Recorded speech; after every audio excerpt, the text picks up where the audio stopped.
तो बच्चों, स्वागत है आपका एक ऐसे चैप्टर में जिसका नाम परमाणु है। मतलब जिसकी जाति है केमिस्ट्री परंतु धर्म है फिजिक्स, और हम धर्म का निर्वहन कर रहे हैं, यानी फिजिक्स में पढ़ रहे हैं परमाणु। और ये तीसरा लेक्चर है और मुझे विश्वास है कि पहले 2 लेक्चर आप देख चुके होंगे। यदि नहीं देखे हों तो उन्हें देखाइए, फिर ये तीसरा चैप्टर आपके लिए सरलतम हो जाएगा, तो समझ में भी आएगा। कॉन्सेप्ट हैं, बहुत इंपॉर्टेंट बातें हैं। तो हम यहाँ पे क्या पढ़ने वाले हैं? तो हम यहाँ पे पढ़ने वाले हैं एनबी कक्षा में इलेक्ट्रॉन की ऊर्जा। यार, परमाणु के अंदर इलेक्ट्रॉन चलता फिरता रहता है, रुका तो रहता नहीं है, तो उसके पास ऊर्जा तो होगी, स्थितिज ऊर्जा भी होगी, गतिज ऊर्जा भी होगी। तो हम ऊर्जा निकालेंगे। और फिर एक नया शब्द आपको दिख रहा है, तरंग संख्या। तरंग संख्या इंग्लिश में वेव नंबर कहते हैं। पता, तरंग दैर्ध्य का व्युत्क्रम ही तरंग संख्या कहलाता है। लिख लो, तरंग दैर्ध्य का व्युत्क्रम तरंग संख्या कहलाता है। और इसे हम न्यू बार से प्रदर्शित करते हैं। न्यू बार बराबर 1/λ। और फिर एक बहुत एनर्जेटिक टॉपिक जिसमें एनर्जी ही एनर्जी की बात होगी, ऊर्जा स्तरों की बात होगी, हर किस्म के ऊर्जा स्तर की बात होगी, वो है हाइड्रोजन का वर्णक्रम। अब हम यहाँ पे एनबी कक्षा में इलेक्ट्रॉन की ऊर्जाएं निकालने वाले हैं। तो सबसे पहले हमारा टॉपिक तो ये शुरू हो ही गया है। तो हम यहाँ पे सबसे पहले बात करेंगे कि एनबी कक्षा में, कोई सी भी हो सकती, पहली भी हो सकती है, एनबी कक्षा में। अच्छा, इससे अपन जरा ऐसा तो कर ले, 3 भाग में तो बांट ही दें बोर्ड को, क्योंकि थोड़ा सा बड़ा है यार, परंतु सरल है, इसलिए ध्यान से समझिए। एनबी कक्षा में इलेक्ट्रॉन की, यस, इलेक्ट्रॉन की गतिज ऊर्जा।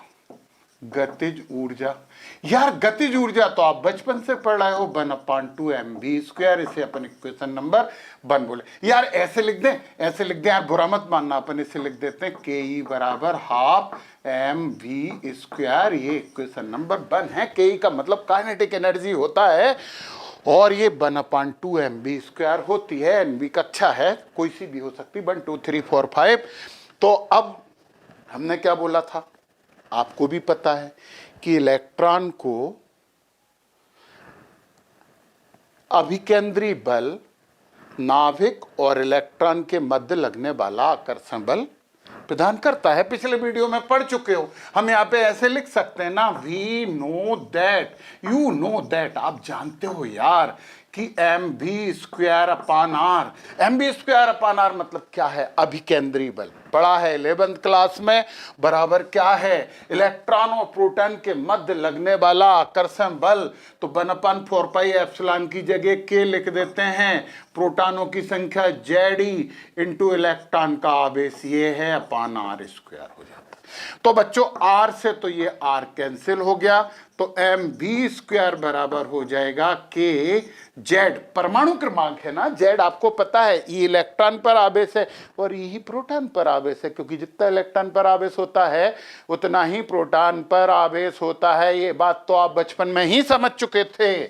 kz e²/r इक्वेशन नंबर 2 बोल दो। तो काइनेटिक एनर्जी ऑफ इलेक्ट्रॉन, मतलब हम यूज कर लें 1/2 से, हम mv² का मान यहाँ पे रख दें, तो काइनेटिक एनर्जी बराबर हो जाएगी यहाँ पे kz e²/2 है, और ये r हो जाएगा। इससे अपन इक्वेशन नंबर 3 मान लेते हैं, क्योंकि कुल ऊर्जा निकालना है तो गतिज ऊर्जा और स्थितिज ऊर्जा दोनों को जोड़ेंगे तो ही तो कुल ऊर्जा मिलेगी। यार क्या बात करते हो? अच्छा, आप कोई बात नहीं कर रहे थे, हम ही कर रहे हैं। अब हम यहाँ पे करें, फिर यहाँ पे बात करें एनबी कक्षा, कक्षा नहीं कक्षा में इलेक्ट्रॉन की, यस वही आपका इलेक्ट्रॉन की स्थितिज ऊर्जा, यस स्थितिज ऊर्जा। और आप यदि बुरा नहीं माने तो अपन इसे P लिख देते हैं, और Pe बराबर क्या होगा? स्थितिज ऊर्जा पोटेंशियल एनर्जी बराबर, ये भी आपने स्थिर विद्युत में आपने पढ़ा है, ये हो जाएगा kZe इंटू -e। इलेक्ट्रॉन पे ऋणावेश होता है ना, और स्थितिज ऊर्जा में तो कमी आती है ना, r। वो u बराबर था 1/4πε0 Q1 Q2/r, माइनस साइन तो अपन ने लगाई था। तो Q1 क्या है, जेडी, Q2 क्या है, ई। जेडी मतलब यार पूरे प्रोटॉन 10 प्रोटॉन है, तो 10 गुणा 1.6 इंटू 10⁻⁻19। तो ये बात तो आपको पता है यार, तो माइनस साइन यहाँ पे लगा है तो अपन ने लगा दिया है, तो पोटेंशियल एनर्जी ऐसे ऐसे लगा दो तो अच्छा लगेगा ये। तो ये हो जाएगा -KZE²/R, इक्वेशन नंबर 4। भैया अपन ने काइनेटिक एनर्जी निकाल ली, अपन ने पोटेंशियल एनर्जी भी निकाल ली, स्थितिज ऊर्जा भी निकाल ली। अब हम बात करेंगे कुल ऊर्जा। कौन सी कक्षा में, एनबी कक्षा में, एनबी कक्षा में। तो कुल ऊर्जा मतलब EL लिख देते हैं। बड़े काम का फार्मूला आ रहा है ये, यस बड़े काम की चीज है। तो क्या हो जाएगा ये, KE plus P, kinetic energy plus potential energy, गतिज ऊर्जा प्लस स्थितिज ऊर्जा। इसे आप इक्वेशन नंबर 5 बोल दो। यूज कर लो 3, 4 तथा 5। 3 से मिलेगी गतिज ऊर्जा, 4 से मिलेगी स्थितिज ऊर्जा, और 5 में तो रखना ही है हमें।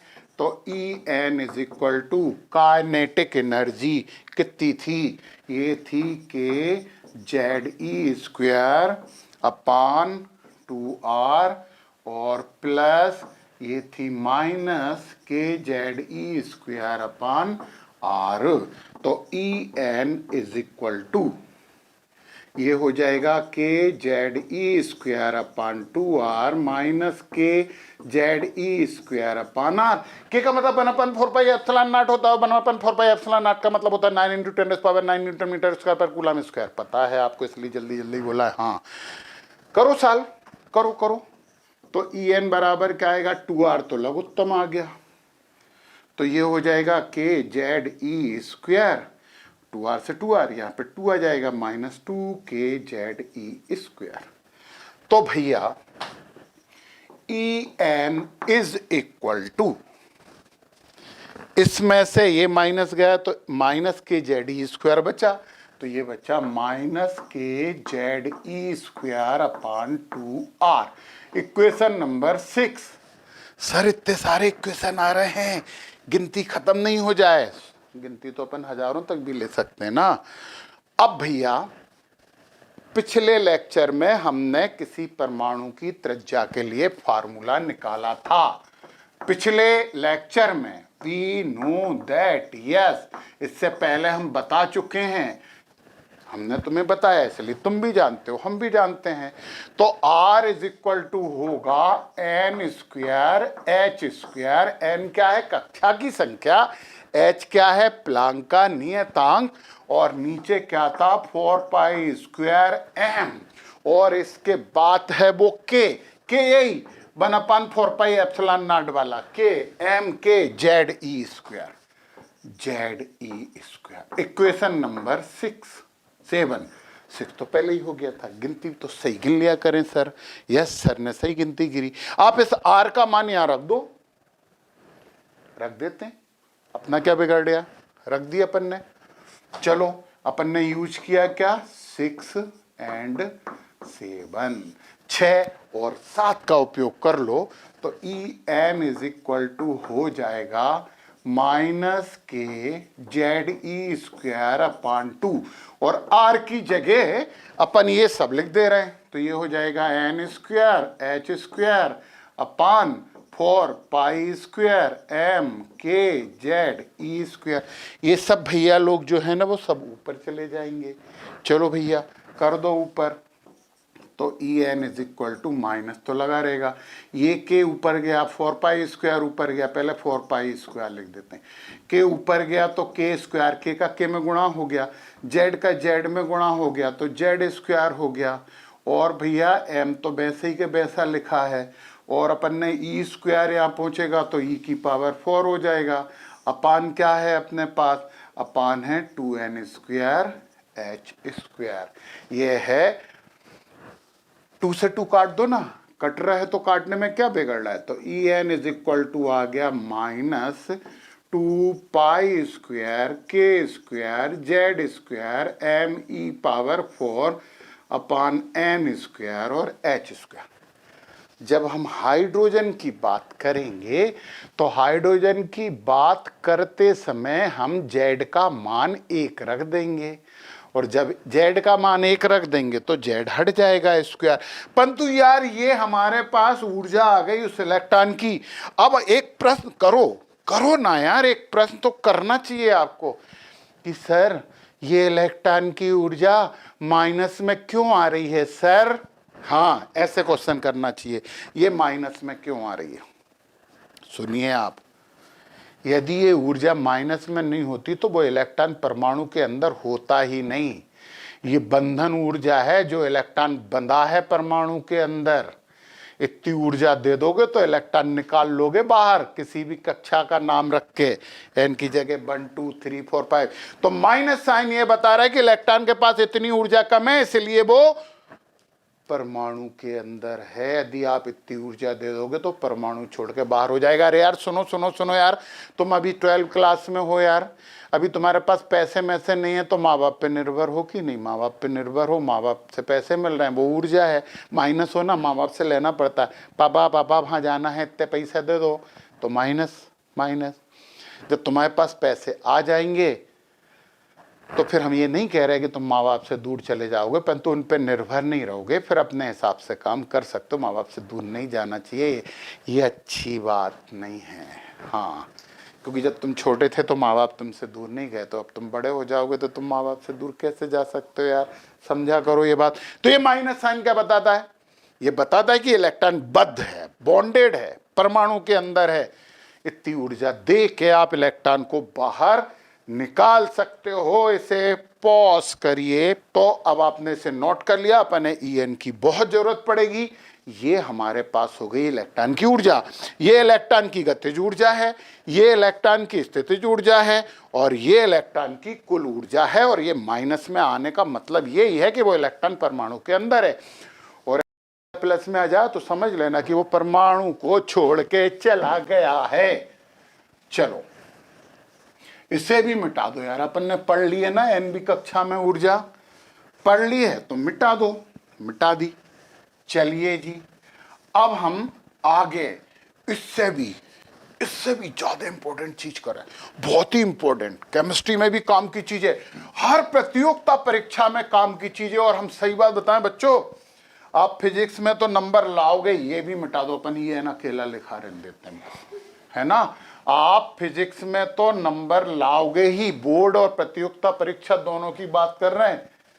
और आपका केमिस्ट्री में भी एक क्वेश्चन तो गारंटी से तैयार हो रहा है। तो हम फिजिक्स पढ़ रहे हैं, हम केमिस्ट्री की बात नहीं कर रहे हैं। कर रहे हैं सर, आप केमिस्ट्री की बात करो, इसलिए हम क्या कर रहे हैं, वो परमाणु ही कर रहा है केमिस्ट्री की बात, हम क्या कह सकते हैं उससे।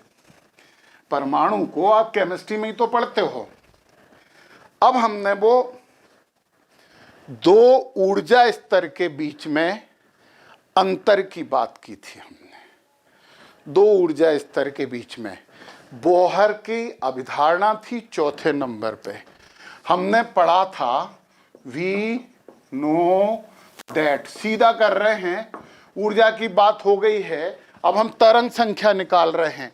ये बात काय की हो रही है, ये बात हो रही है तरंग संख्या। तरंग संख्या हमारे लिए बहुत मायने नहीं रखती है बच्चों, हम तो तरंग दैर्घ्य निकालेंगे, वो ही हमारे ज्यादा काम का है। लिखा है, ठीक है, तरंग दैर्घ्य का व्युत्क्रमी तो होता है। वी नो दैट, क्या नो दैट, एच न्यू बराबर E2 माइनस E1। ये प्रथम ऊर्जा स्तर, ये द्वितीय ऊर्जा स्तर, और ये इन दोनों का अंतर होता है एच न्यू। क्वांटा, क्वांटा कहते थे, मैक्स प्लांक ने इसे नाम दिया है quanta, QUANTA, quanta. Facet, bundle, तो दो ऊर्जा स्तर के अंतराल एच न्यू होता है E2 माइनस E1। अच्छा, हमारे पास En है, एन भी, यदि n की जगह 1 रख देंगे तो E1 निकल आएगा, n की जगह 2 रख देंगे तो E2 निकल आएगा। तो चलो अब आपका ये इक्वेशन नंबर आप तो 1 मान लो, छोटी चीज नहीं कर रहे हैं बच्चों, बहुत बड़ी चीज कर रहे हैं।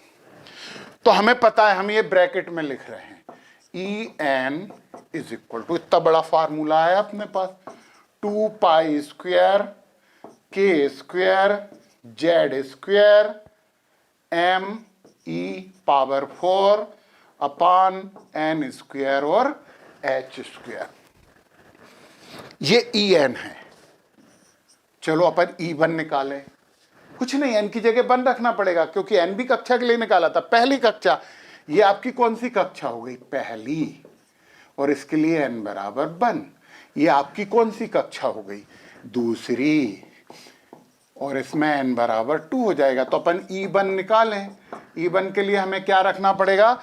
ई वन के लिए एन इज इक्वल टू 1 रखना पड़ेगा, रख दो, बाकी तो पूरा वही आ जाएगा। 2 pi square k square z square m e power 4, n की जगह 1 रख दिया तो 1 स्क्वायर तो लिखने की जरूरत नहीं है, एच स्क्वायर। ई वन आ गई। ओके, ये क्वेश्चन नंबर आप 2 मान लो। अब हम निकालें ई टू। ई टू का मतलब क्या है? एन बराबर 2।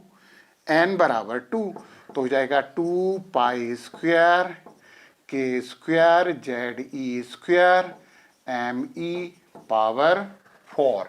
यहाँ पे ई टू की जगह हमने एन 2 रखा तो यहाँ पे कितना आ गया हमारे पास?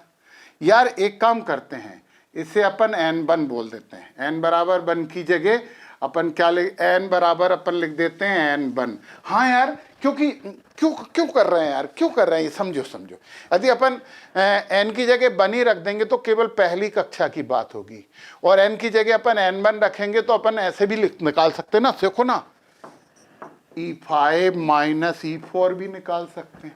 और यदि अपन ने यहाँ पे बनी लिख के काम किया तो एक ही फार्मूला आएगा। अपन व्यापक फार्मूला निकालें तो n की जगह n1 रखें तो ये हो जाएगा n1 स्क्वायर, और n की जगह यहाँ पे क्या रखें? n2 रखें।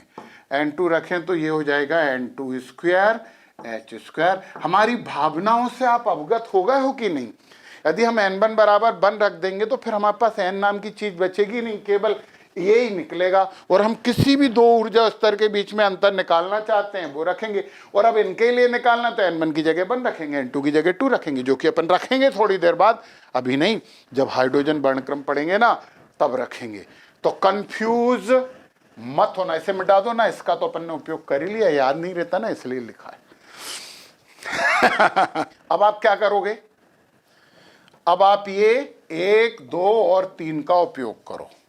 चलो, एच न्यू बराबर E2 की जगह अपन रखेंगे ये 2 pi square k square z square m e power 4 upon n2 square. और इसमें माइनस चिन्ह क्या मोहल्ले वाले लगाएंगे? यहाँ पे भी माइनस नहीं लगाया था, इतनी बड़ी गलती कैसे कर सकते? माइनस नहीं लगेगा तो क्या होगा? इलेक्ट्रॉन बाहर भाग लेगा, फिर तो हम बात ही नहीं कर पाएंगे। तो ये माइनस है तो यहाँ माइनस माइनस प्लस हो जाएगा, क्योंकि माइनस है ना, और ये माइनस माइनस प्लस हो गया।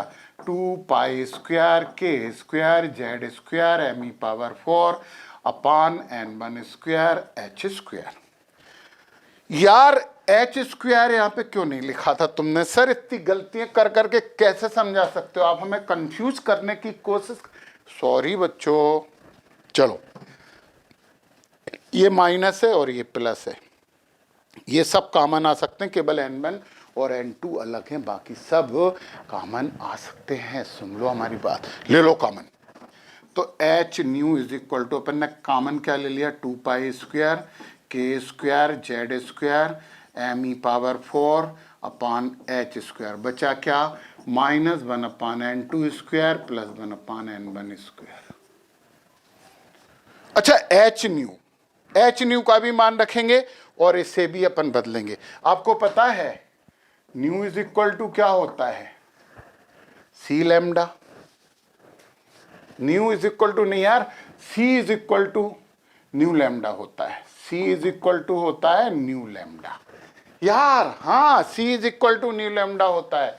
तो न्यू बराबर क्या हो जाएगा? सी अपान लैम्डा हो जाएगा। यहां पे रखो न्यू की जगह सी अपान लैम्डा, इसमें देख रहे हो ना, इसमें। तो h c upon lambda is equal to 2 pi square k square z square m e power 4 upon h square, और अपन ने लिख दिया 1 upon n1 square minus 1 upon n2 square लिख दिया। तो लिख दिया, यस। अब एक काम और कर लो, हाँ इसे बाद में लिख दिया, इसे पहले लिख दिया, कुछ नया तो हमने किया ही नहीं है, बिला वजह कंफ्यूज होने की जरूरत बिल्कुल नहीं है बच्चों आपको। ये CH को भी यह सामने पहुंचा दो, 1/λ बराबर 2 pi square K square Z square. Z को या नहीं लिख रहा है अपन, Z को या नहीं लिख रहा है, हम कुछ कारण बताने वाले हैं तुम्हें। यहाँ पे लिखेंगे m e⁴ और ये CH यहाँ पहुंचे तो CHQ, ये आया 1/n1 square minus 1/n2 square into Z square. लिख दिया ना यहाँ का। अरे यार अलग अलग परमाणु के लिए Z का मान अलग अलग होगा ना, और ये तो सबके लिए कांस्टेंट है, नियतांक है, नियतांक है। Z अकेला ऐसा था कि यदि सोडियम लिखेंगे तो 11, ऑक्सीजन लिखेंगे तो 8, तो अपन ने Z को इस समाज से, नियतांक वाले समाज से अलग कर दिया। नियतांक है 2 नियतांक, पाई नियतांक, K नियतांक। K मतलब 1/4 पाई एप्सिलॉन नॉट। कितनी बार बताएं, इलेक्ट्रॉन का द्रव्यमान का नियतांक, इलेक्ट्रॉन पर आवेश नियतांक, प्रकाश की चाल नियत है और प्लांक नियतांक है। तो पता है ये सब नियतांक बहुत काम की बात है बच्चों, बहुत ध्यान से सुनने वाले हो आप। इसे बोल देते हैं RH और इसका नाम है रिडबर्ग नियतांक। रिडबर्ग नियतांक का मान कितना होता है वो हम आपको बता देंगे, अभी तो हमें याद नहीं है, अभी बता देंगे, थोड़ी देर बाद याद आ जाएगा यार। इसकी जगह आप ये रख लो, तो 1/λ बराबर कितना आ गया, RH 1/n1 square minus 1/n2 square. और हमें लगता है कि आपको RH का मान भी अब बता देना चाहिए। तो RH बराबर होता है 1.097 इंटू 10⁻⁷ पर मीटर। ये रिडबर्ग नियतांक का मान होता है बच्चों। यहाँ पे Z स्क्वायर तो रखा रहने। और अब हम बात करें यहाँ पे हाइड्रोजन के लिए। यस, अब हम बात कर रहे हैं किसके लिए, अब हम बात कर रहे हैं हाइड्रोजन के लिए। तो हाइड्रोजन के लिए Z बराबर कितना होता है, 1। हम हाइड्रोजन की बात क्यों कर रहे हैं, हम हाइड्रोजन की बात इसलिए कर रहे हैं क्योंकि अभी हमें हाइड्रोजन स्पेक्ट्रम पढ़ना है। और जब हाइड्रोजन स्पेक्ट्रम पढ़ना है तो फिर हाइड्रोजन के लिए रखें, तो इसमें Z बराबर 1 रख दो, इसमें Z की जगह 1 रख दो, तो आपका क्या आ गया, 1/λ इज इक्वल टू RH, जिसका मान पता है n1 square minus n2 square. n1 निम्न ऊर्जा स्तर, n2 उच्च ऊर्जा स्तर।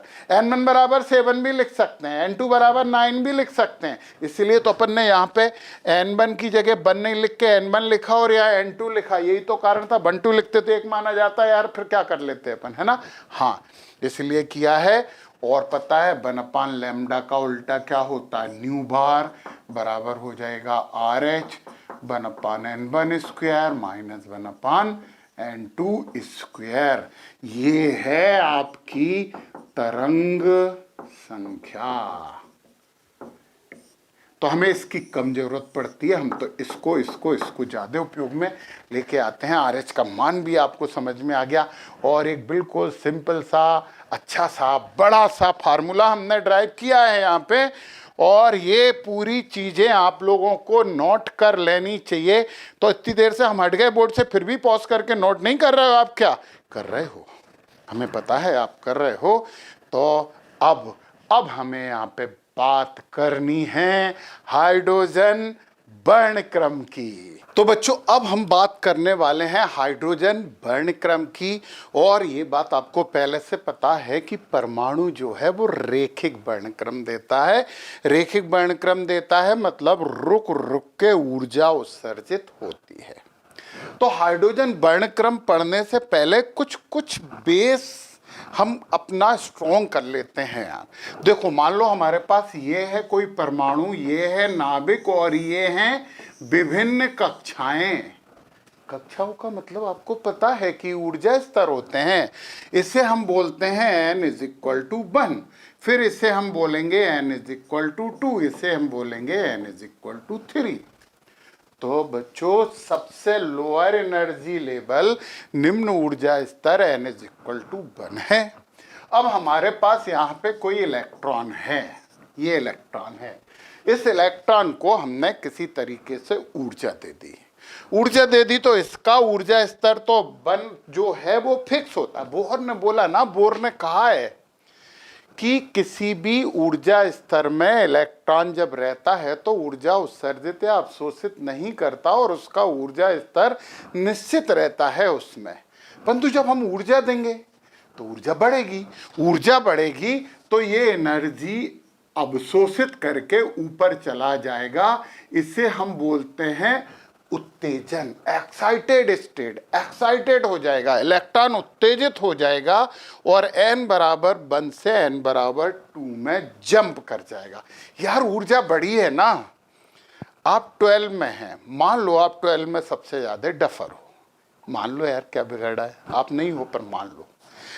तो आपको एकाएक आपको पढ़ने का शौक लग गया, तो आपने खूब पढ़ाई कर ली, तो यार आपका ऊर्जा स्तर बढ़ गया। तो वो डफर वाली बेंच से हटके आपको इंटरमीडिएट बीच वाली बेंच पे शिफ्ट कर दिया जाएगा। फिर आपने और मेहनत की तो आप इंटेलिजेंट हो गए, तो आपको सबसे आगे भेज दिया जाएगा। ये इलेक्ट्रॉन थी, इसके पास ऊर्जा कम थी और जब इसे ऊर्जा मिली तो ये उत्तेजित होके यहाँ पे आ गया।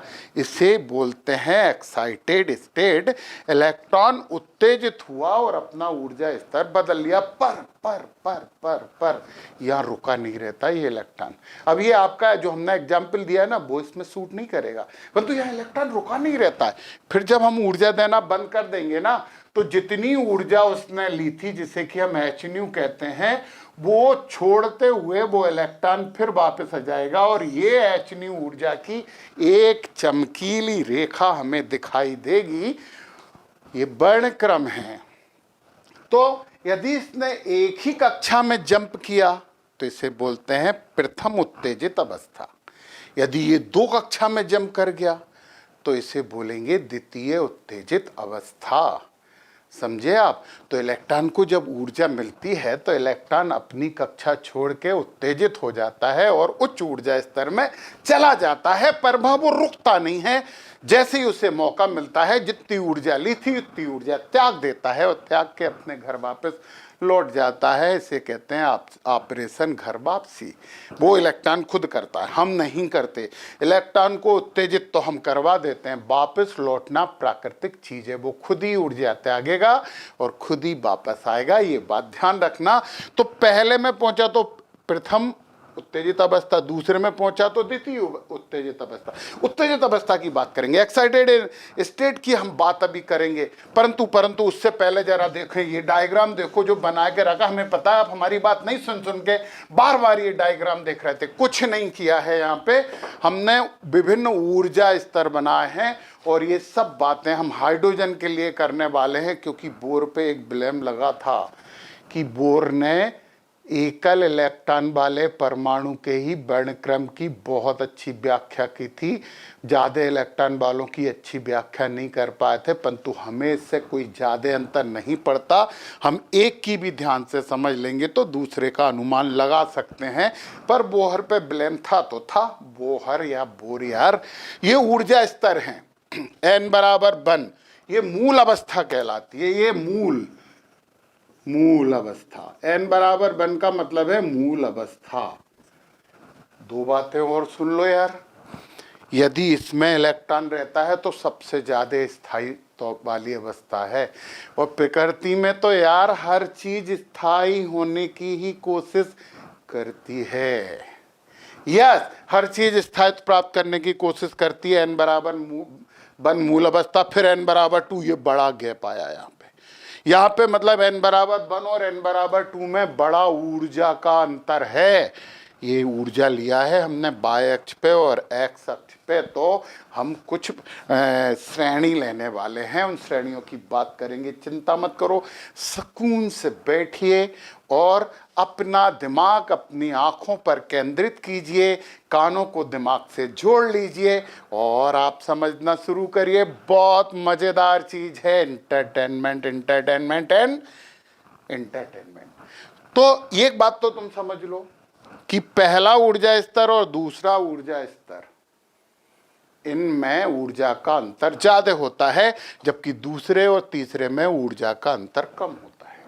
तीसरे और चौथे में और कम होता है, चौथे पांचवें में कम होता है, पांचवें ये अनंत है, ये अनंत ऊर्जा स्तर है।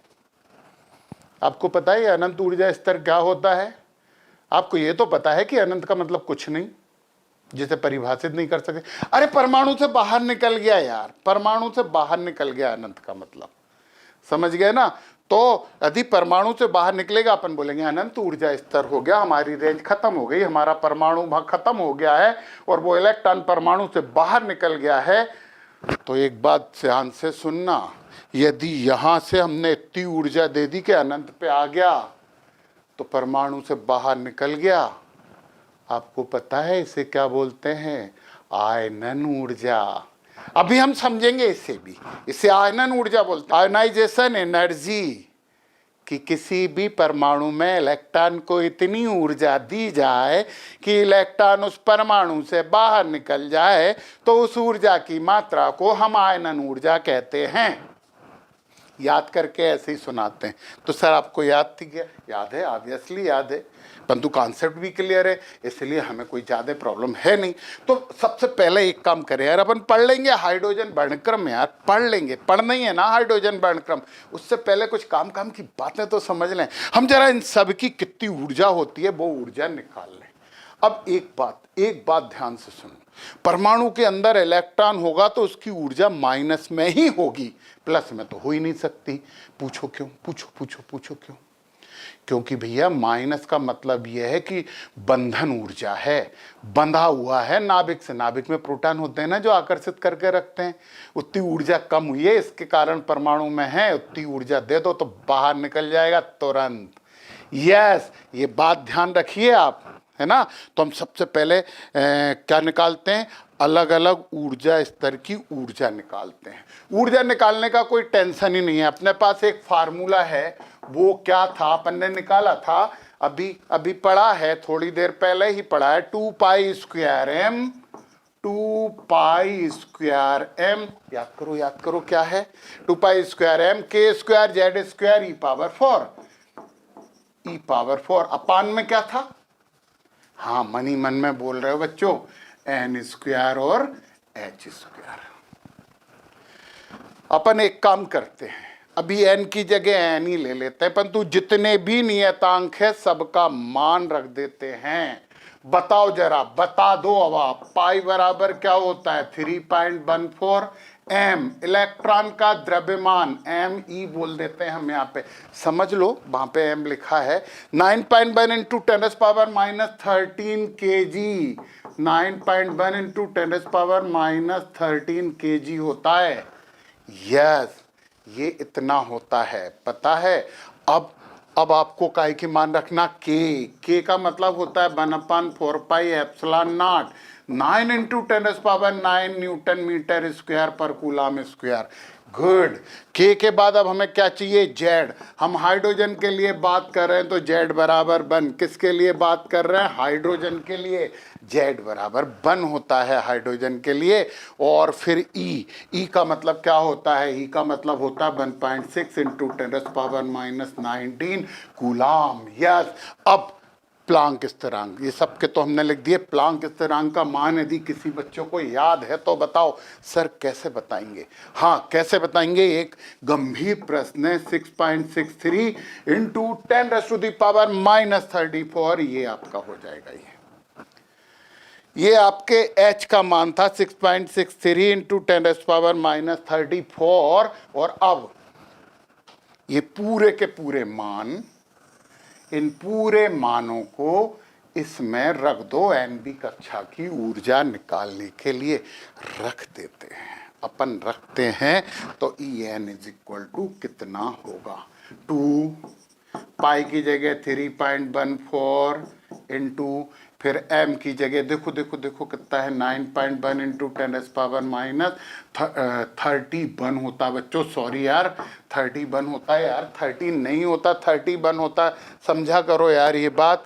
-31 okay okay okay okay okay 9.1 into 10⁻⁻31 के की जगह क्या लिखना है, ये लिखना है इंटू 9 इंटू 10⁻9 का होल स्क्वायर। जेड स्क्वायर का मतलब है 1 स्क्वायर, ई पावर 4 का मतलब है 1.6 into 10⁻⁻19 whole power 4 upon n square को तो एन स्क्वायर रखा लेने दो, और एच स्क्वायर है, एच की जगह क्या लिखना है, ये है 6.63 इंटू 10⁻⁻34 का होल स्क्वायर।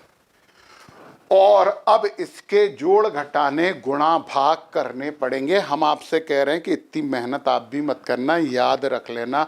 कभी कभी कहते हैं हम याद करने की चीज़ तो मान लो यार।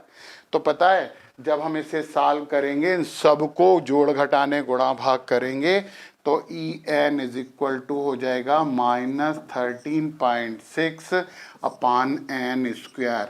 और पता है ये इलेक्ट्रॉन वोल्ट में रहेगा। अब आप बोलोगे सर ये तो सब ऐसा ही यूनिट लिखी, हाँ इंटू 1.6 इंटू 10⁻⁻19 आता है, अपन ने इलेक्ट्रॉन वोल्ट में ले लिया है। हम यहाँ पे लिख दे रहे हैं यार 1 electron volt is equal to 1.6 into 10⁻⁻19 joule. तो अपन ने उसे इलेक्ट्रॉन वोल्ट में बदल लिया क्योंकि इसमें ही सबसे ज़्यादा यूज करते हैं। तो ये कैलकुलेशन के बाद हमारे पास आ गई -13.6 upon n square electron volt. इसमें 1.6 इंटू 10⁻⁻19 का गुणा करोगे तो ये जूल में बदल जाएगी, और कैलकुलेशन करते समय जूल में बदलना ही पड़ेगा। फिर आप पूछोगे सर आपने जूल में ही क्यों नहीं लिखा? यार इलेक्ट्रॉन वोल्ट में ही अधिकतर कैलकुलेट की जाती है, बहुत सी जगह इलेक्ट्रॉन वोल्ट ही लिखा होता है, तो हमने भी लिख दिया यार। ये आपने निकाल लिए। सुनो सुनो, ये वाली चीज अपन लिखते हैं, ये मिटा देते हैं। आपने के नोट भी कर लिया होगा, हटा दो इसे, इससे हटा दो सबको। अब हमारे पास आई क्या, ई एन। ये लीजिए भैया, अब आपको हर चीज के बारे में पूरी जानकारी दी जाएगी, पूरी के पूरी जानकारी आपको मिलने वाली है। और एक और कलर का पेन भी यूज करेंगे। तो पता E N is equal to क्या आया, -13.6 upon n square electron volt. ये हमारा इलेक्ट्रॉन वोल्ट में आया है, और ये तरीका है लिखने का। तो जब n इज इक्वल टू 1 लिखेंगे, मतलब इसके लिए निकाल रहे हैं, तो बराबर हो जाएगा -13.6 अपान 1 स्क्वायर इलेक्ट्रॉन वोल्ट, यानी कि -13.6 इलेक्ट्रॉन वोल्ट। तो n बराबर 1 के लिए जो ऊर्जा होगी -13.6 इलेक्ट्रॉन वोल्ट होगी। ये है मूल ऊर्जा स्तर। अब पता है आप इतनी ऊर्जा दे दो, इसे इतनी दे दो, माइनस है ना, दे दो, तो ये इलेक्ट्रॉन इधर से निकल के अनंत पे चला जाएगा। ये इसकी आयनन ऊर्जा हो गई। समझ लो यार, काम की बात है। इतनी ऊर्जा इस इलेक्ट्रॉन को दे दो तो ये यहां से जंप करेगा, जंप करके अनंत पे चला जाएगा, यानी परमाणु से बाहर निकल जाएगा। तो किसी कक्षा की जितनी ऊर्जा होती है उतनी ऊर्जा उसे दे दी जाए, माइनस में होती है ना, तो फिर वो परमाणु से बाहर निकल जाता है, और इसे कहते हैं आयनन ऊर्जा। कितने काम की बात है, इतने अच्छे से आपने समझ लिया है ना, अच्छी बात है ये अच्छी बात है। अब n इज इक्वल टू 2 करना है, -13.6 अपान 2 स्क्वायर, n की जगह 2 रख रहे हैं इसमें, 2 दूनी 4, -13/6/4। तो पता है क्या हो जाएगा, 4 तिया 12, 4 चुक्को 16, 3.4 इलेक्ट्रॉन वोल्ट, यानी n बराबर 2 की -3.4 इलेक्ट्रॉन वोल्ट आ गया। ये अपन ने दूसरी कक्षा के लिए निकाल ली, तीसरी के लिए भी और निकाल ले। चलो n इज इक्वल टू 3 निकालें, -13.6 अपान 3 स्क्वायर, -13.6 अपान 9, 9 एकम 9, माइनस तो लगेगा ही, 4 बचे, तो हमारे पास 9 पना 45, तो ये जाएगा आपका -1.51 इलेक्ट्रॉन वोल्ट। ये आ जाएगा -1.51 इलेक्ट्रॉन वोल्ट। अच्छा, हमने दूसरा रंग लिया था लिखने के लिए, पास पास हैं तो लिख देंगे।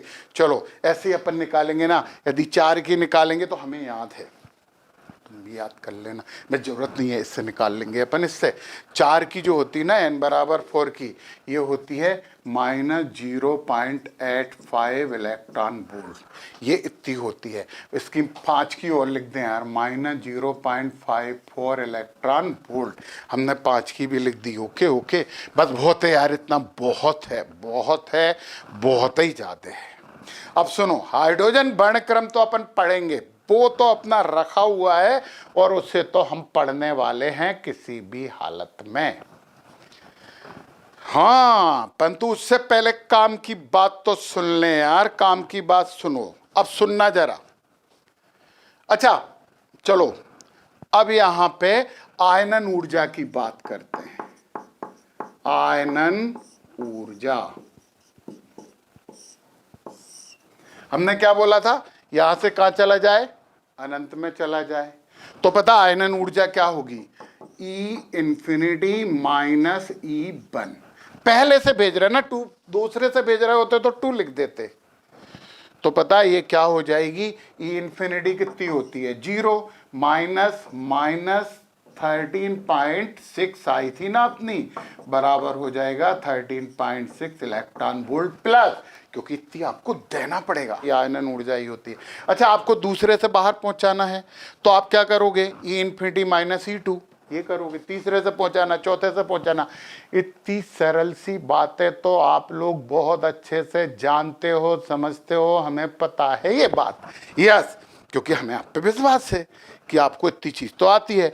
ये आयनन ऊर्जा भी हो गई।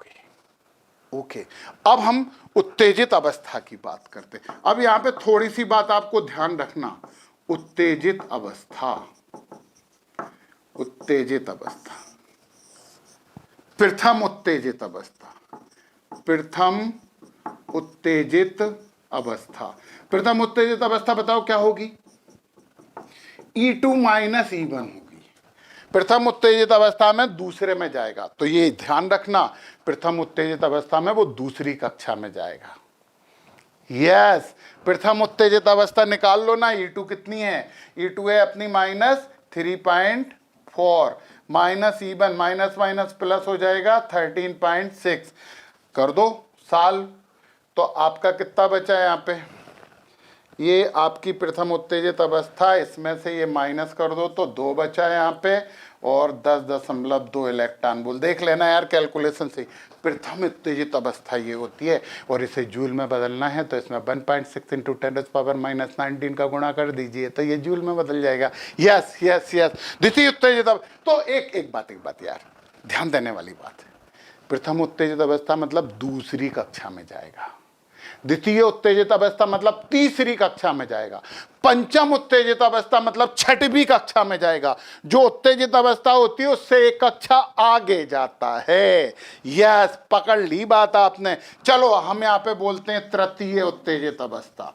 तृतीय, अपन दूसरी नहीं निकाल रहे, तृतीय सीधी निकाल रहे हैं। तृतीय उत्तेजित अवस्था, तृतीय उत्तेजित अवस्था मतलब क्या होगा, तृतीय उत्तेजित अवस्था मतलब 4 में जाना है, जितनी उत्तेजित अवस्था होती है उससे एक कक्षा ज्यादा जाता है। तो पता है ये क्या हो जाएगा, ये हो जाएगा E4 माइनस E1। E4 देखो, E4 ये है, ये हो जाएगा -0.85 माइनस माइनस प्लस 13.6। कर दो साल यार इधर इधर करके, तो 10 में से 5 गए तो 5 बचे, 15 में से 8 गए तो कितने बचे, 7 बचे, और 12, 12.75। ये आपकी उत्तेजित अवस्था आ गई। तो बच्चों को एक बात अकेली याद रखनी है, बहुत बार बता चुके हैं, फिर से बता दें, 10वीं उत्तेजित अवस्था निकालनी है तो 11वीं कक्षा में जाएगा।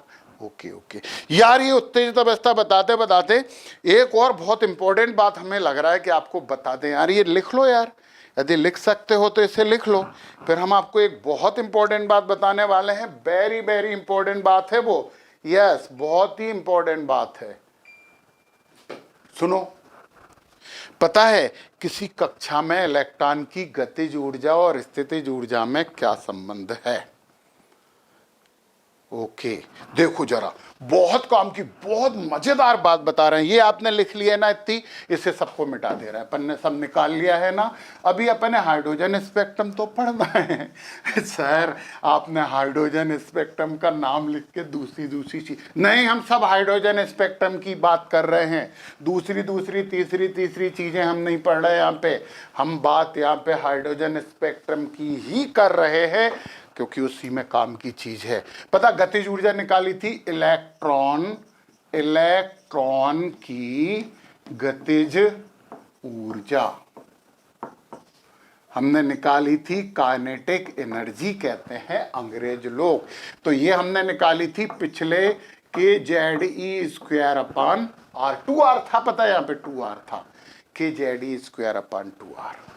ये गतिज ऊर्जा निकाली थी, डेरिवेशन में निकाली थी। हाँ, थोड़ी देर पहले जाके देखोगे तो मिल जाएगी। और पोटेंशियल एनर्जी क्या निकली थी, स्थितिज ऊर्जा क्या निकली थी? यस, स्थितिज ऊर्जा। स्थितिज ऊर्जा मतलब P, kZe²/r।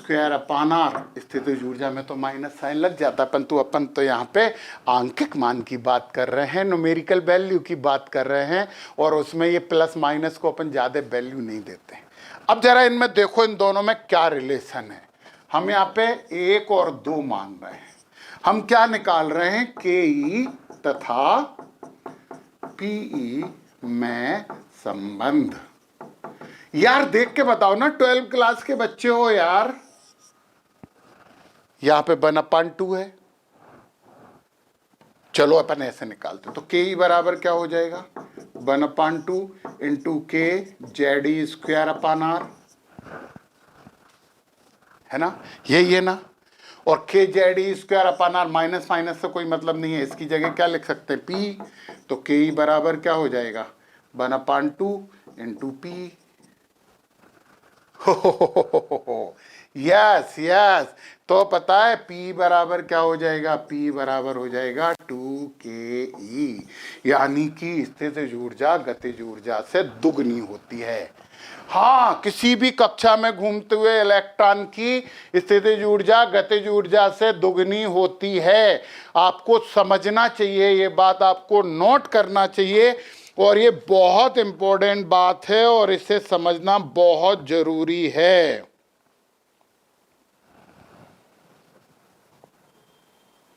किसी कक्षा में घूमते हुए इलेक्ट्रॉन की स्थितिज ऊर्जा उसके गतिज ऊर्जा से दुगनी होती है। हाँ होती है, लिख लिया ना आपने। आगे बढ़ते हैं, आगे बढ़ते हैं। जब लिख लिया तो आगे बढ़ते हैं। P बराबर 2ke, काम की बात है, बहुत काम की बात है। अरे यार, प्रतियोगिता परीक्षाओं के लिए भी काम की बात है। ये बात तो हमने कर ली, ये भी आपको गजब की बात बता दी हमने। यार एक से बढ़ के एक बात बता रहा है, देखो ना। हाँ सर, आप अपने मुंह मियाँ मिट्ठू बन रहे हैं सर।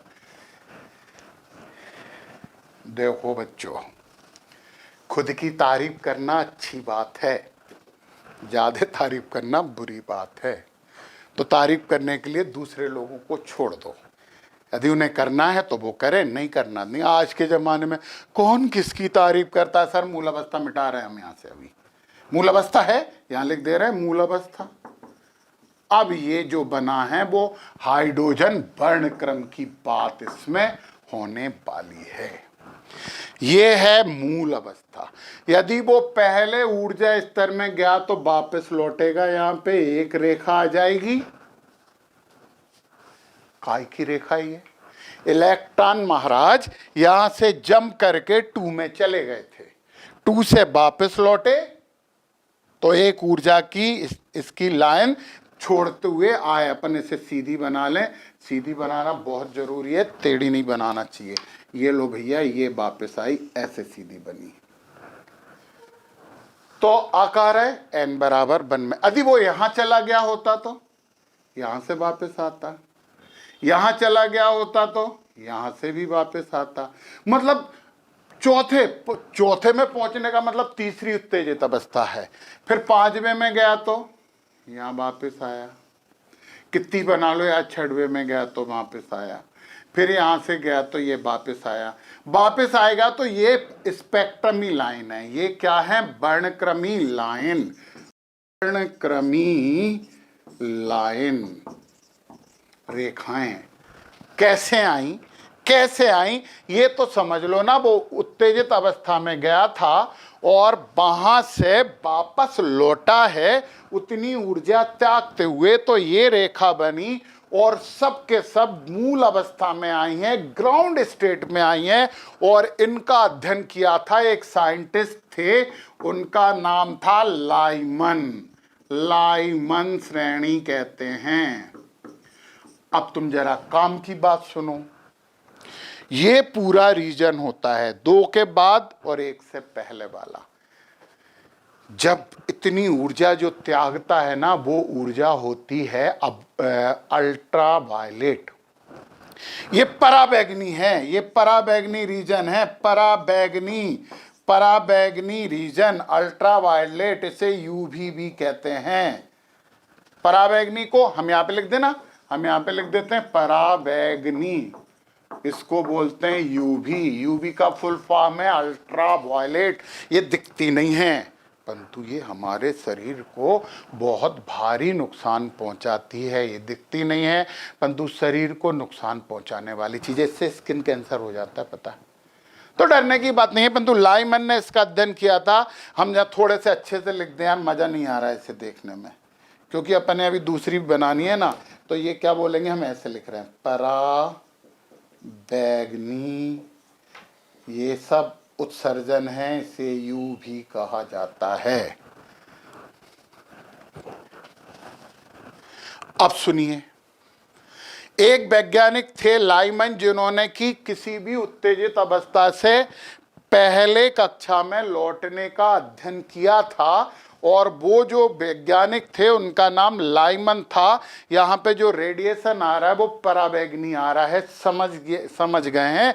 अब देखो एक और वैज्ञानिक आए, उनने कहा यदि यहाँ पे ही आके रुक गया तो दूसरी में भी तो रुक सकता है। अरे कमरे का ताप ज्यादा है तो कोई भी चीज रखोगे तो उसी ताप तक तो आएगी, उससे नीचे चली जाएगी, अपने आप ठंडी हो जाएगी। फ्रिज की बात मत करना यार बच्चों, फ्रिज की बात मत करना। आप लोग केवल ये ही समझो कि जितनी ऊर्जा स्तर होता है उतनी ऊर्जा स्तर में वो वापस आता है। तो बता, एक बामर करके साइंटिस्ट थे, बामर, उनने कहा कि हो सकता है कि वो यहीं पे आके रुक जाए।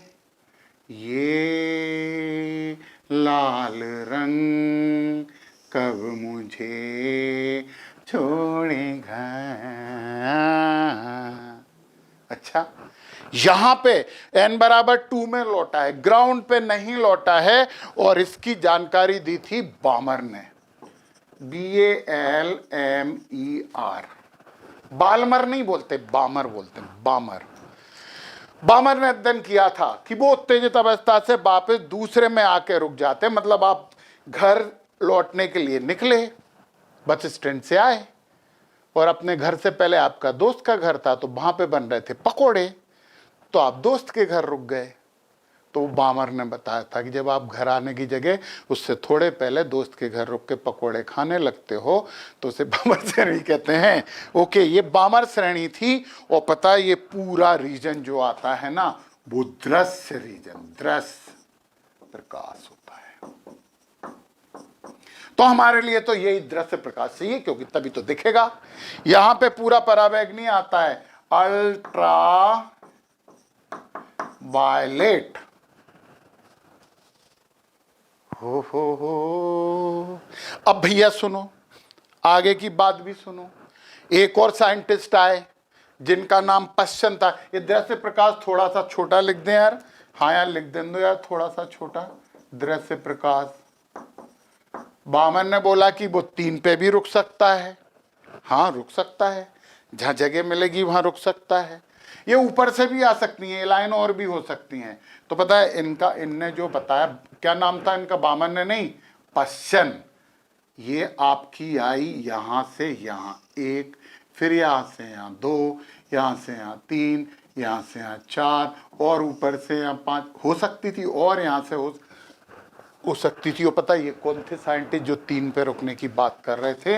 वो थे पश्चन, PASCHEN, पश्चन। पश्चन श्रेणी कहते हैं इसे, पश्चन श्रेणी, बामर श्रेणी कहते हैं। अच्छा, श्रेणी ऐसे नहीं बनता, श्रेणी ऐसे बनता है, बामर श्रेणी होती है, और ये श्रेणी तो लिखी है। ये तीसरी श्रेणी हो गई। क्वेश्चन के बाद एक और साइंटिस्ट थे ब्रैकेट, उन्हें बहुत जोश आया कि ऐसा नहीं है भाई, ये n बराबर 4 पे भी रुक सकती है, परंतु सुनो सुनो सुनो, यहां पे जो रीजन आया ना वो अवरक्त आया, अवरक्त, इंफ्रारेड, IR बोलते हैं इसे, इंफ्रारेड। अवरक्त किरणें दिखती नहीं है बच्चों, महसूस होती हैं। जो सूर्य के प्रकाश में आपको गर्मी महसूस होती है, वो गर्मी होती है अवरक्त किरणों के कारण। समझे आप? यस, जितना भी आपको गर्मी महसूस होती है वो गर्मी अवरक्त किरणों के कारण महसूस होती है। सुना तुमने? हाँ सुना, सुना सर, सुना, रिलैक्स सर, ओके ओके। अब हमारे ब्रैकेट महाराज को गुस्सा आया, ये अवरक्त इधर लिख दें थोड़ा दूर। सर बार बार मिटा मिटा के लिख के टाइम पास कर रहे हो आप। अवरक्त, इंफ्रारेड, यार टाइम पास नहीं कर रहे यार, टाइम पास नहीं कर रहे हैं, टाइम बेस्ट हो रहा है, बेस्ट। बी बी डब्लू मत लगा देना। यहां से आए, 4 में आए, ये यहां से आए, ये यहां से आए, और होती तो यहां से भी आ सकते थे। ये भी अवरक्त है, इधर भी अवरक्त है, सब जगह अब अवरक्त है। अवरक्त है वो एक बीक होता है, फिर स्ट्रॉन्ग हो जाता है। ये बीक है, ये स्ट्रॉन्ग है, और गर्मी, और गर्मी, हाय गर्मी। अच्छा गाना याद आ गया? ऐसा गाना याद मत किया करो। इसका नाम था BRACKETT, ब्रैकेट श्रेणी, ब्रैकेट श्रेणी। Okay okay okay. अब भैया एक और श्रेणी, हालांकि 2 हैं परंतु अपन एक की बात करने वाले हैं अब, और वो है फुंड। फुंडने का यहाँ पे भी तो रुक सकता है बहनों और भाइयों, यहां से भी आ सकता और यहां से भी आ सकता। PFUND, ये एफ भी छोटा लिखेंगे। पिफुंड नहीं बोलना, फुंड, फुंड, फुंड श्रेणी है ये, फुंड श्रेणी। ये लो, ये भी अवरक्त है, ये भी अवरक्त है। तो देखा, ये ऊर्जा त्यागते हुए -13.6 इलेक्ट्रॉन वोल्ट पे आ गई, -6 इलेक्ट्रॉन वोल्ट पे आ गई। समझे आप हमारी बात? ये ऊर्जा त्यागते हुए -3.4 इलेक्ट्रॉन वोल्ट पे आ गई। ये पूरा जो रीजन आ रहा है, जो उत्सर्जन उत्सर्जित तो हो रहा है ना, वो क्या है? वो अवरक्त किरणें हैं, और अवरक्त किरणें हमें दिखाई नहीं देती हैं। ये बात आपको याद रखनी ही चाहिए और जरूरी भी है। फिर पता है यहां आएगा तो दृश्य प्रकाश, मतलब ये वाला 2 पे जितने भी आएंगे वो दृश्य प्रकाश उत्सर्जित करते हुए वापस लौटेंगे। ऐसे समझो ना यार, यहां पे जो वापस आ रहे हैं वो पराबैंगनी किरणें उत्सर्जित करते हुए वापस लौटेंगे, जो दूसरी पे वापस लौट रहे हैं वो दृश्य प्रकाश उत्सर्जित करते हुए वापस लौटेंगे। हमें वो प्रकाश दिखाई दे जाएगा, हम उसे देख पाएंगे। और यदि n बराबर 3 में वापस लौट रहे हैं तो वो होंगे अवरक्त, इंफ्रारेड, यानी कि गर्मी, गर्मी को उत्सर्जित करते हुए वापस लौटेंगे। यस, ये बात आपको समझना बहुत जरूरी है। और पता है अब एक इम्पोर्टेंट बात ये है कि यहाँ से आता पूरा अवरक्त होता, ऊपर जाते जाएंगे गर्मी ही गर्मी बढ़ती चली जाएगी। आपको मालूम है यार कि हमारे पृथ्वी के चारों तरफ कार्बन डाइऑक्साइड एक कंबल के रूप में है, जो पृथ्वी से उत्सर्जित रेडिएशन को बाहर नहीं जाने देता है और पृथ्वी पे गर्मी उत्पन्न करता है। हाय गर्मी। यस, ये हाइड्रोजन स्पेक्ट्रम था, और इसका पूरा विश्लेषण किया था कौन ने? बोर ने किया था। ये पूरा विश्लेषण बोर ने किया था। चलो एक सवाल की बात करते हैं, एक सवाल की बात करते हैं कि सवाल का मतलब क्या होता है। सवाल का मतलब क्या होता है? उनने कहा कि 6वीं, 6th उत्तेजित अवस्था बताइए। उत्तेजित अवस्था के लिए आवश्यक ऊर्जा 6th छठवीं उत्तेजित अवस्था के लिए। चलो, आवश्यक ऊर्जा ये है E6। तो आपको मालूम है छठवीं का मतलब क्या होगा? छठवीं का मतलब होगा E7 माइनस E1। यस, छठवीं का मतलब सातवीं तक जाएगा वो। पहली का मतलब दूसरी पे जा रहा है, दूसरी का मतलब तीसरी पे जा रहा है, तीसरी का मतलब चौथी पे जा रहा है। तो बताओ बताओ बताओ, E7 है अपने पास क्या? नहीं है यार। चलो कोई बात नहीं, मत होने दो। E7 का मतलब क्या होता है? -13.6 upon 7 square minus minus minus plus 13.6 हो जाएगा। यही तो बात है, सॉल्व कर लेना। अच्छा सर कहना, सर सॉल्व भी कर दो सर। हाँ बिल्कुल, खाना खुद चबा के खाओ ना, चबा चबाया खाते हैं क्या? गंदी बात, गंदी बात नहीं करना चाहिए, अच्छी बातें करना चाहिए, क्योंकि जो अच्छी बातें होती हैं वो ही अच्छी बातें होती हैं। ऐसा बड़े बुजुर्ग कह के गए हैं। ये अपन ने निकाल लिया। गतिज ऊर्जा की बात करेंगे कि गतिज ऊर्जा x है। मान लो उन्होंने क्या बोला, गतिज ऊर्जा है, ऊर्जा x है। तो स्थितिज ऊर्जा बताइए, स्थितिज ऊर्जा कितनी होगी? तो हमें पता है कि स्थितिज ऊर्जा मतलब potential energy is equal to 2 into kinetic energy मतलब 2x। यार आंसर इलेक्ट्रॉन वोल्ट में आ रहा है। मान लो ये है -13.6 इलेक्ट्रॉन वोल्ट।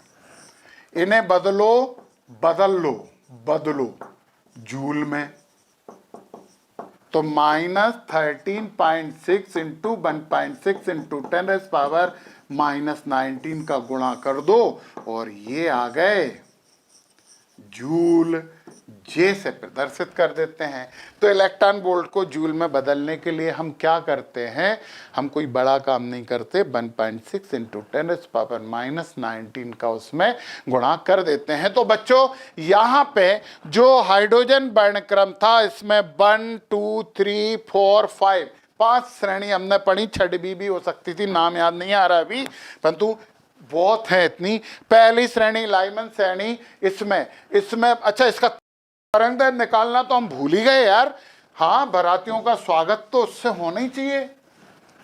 बाराती क्यों बोल रहे हो सर? स्टूडेंट क्यों नहीं बोल रहे हो आप? हाँ, हम पता है इन सब का तरंगदैर्घ्य भी निकाल सकते हैं। इसका तरंगदैर्घ्य, इसका तरंगदैर्घ्य, इसका हमारे पास फार्मूला है 1/λ is equal to RH 1/n1 square minus 1/n2 square into z square. तो हाइड्रोजन के लिए जेड बराबर 1 होता है। तो 1/λ इज इक्वल टू RH का मान हमने बता दिया था कितना होता है, वो तुम रख सकते हो 1/n1 स्क्वायर। लाइमन की बात कर रहे हैं, ये किसकी बात कर रहे हैं? लाइमन। तो 1/n1 स्क्वायर यानी 1 स्क्वायर माइनस 1/7 तक पहुंचा दो। ये इस वाली लाइन की बात कर रहे हैं, तो ये हो जाएगा 7 स्क्वायर। मतलब इसे अपन ऐसे लिख सकते हैं, या 1/λ is equal to RH 1/1 square minus 1/n बराबर 1 टू इंफिनिटी का स्क्वायर। लाइमन का ये हो गया। बामर के लिए n1 बराबर 2 हो जाएगी। बामर के लिए n1 बराबर 2, पश्चिम के लिए n1 बराबर 3, बाकी n2 बराबर तो 4 5 6 7 8 9 10 हो जाएंगी। यार ये तरंगदैर्घ्य निकालना भी सीख गए यार, ऐसे तरंगदैर्घ्य भी निकाल सकते हैं। और अब हम आपके ऊपर पूरा विश्वास करते हैं कि इससे जुड़ा हुआ कोई भी सवाल आपसे पूछा जाएगा तो आप बड़ा खुश होकर उसका आंसर दे पाएंगे।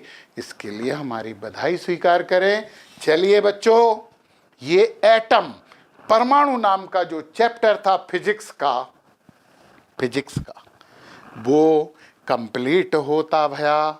और अब हमारा अगला लेक्चर नाभिक में आएगा। अपन और माइक्रोस्कोपिक होने वाले हैं, नाभिक की बात करेंगे। परमाणु के अंदर नाभिक, अपन नाभिक की बात करेंगे। तब तक के लिए नमस्कार।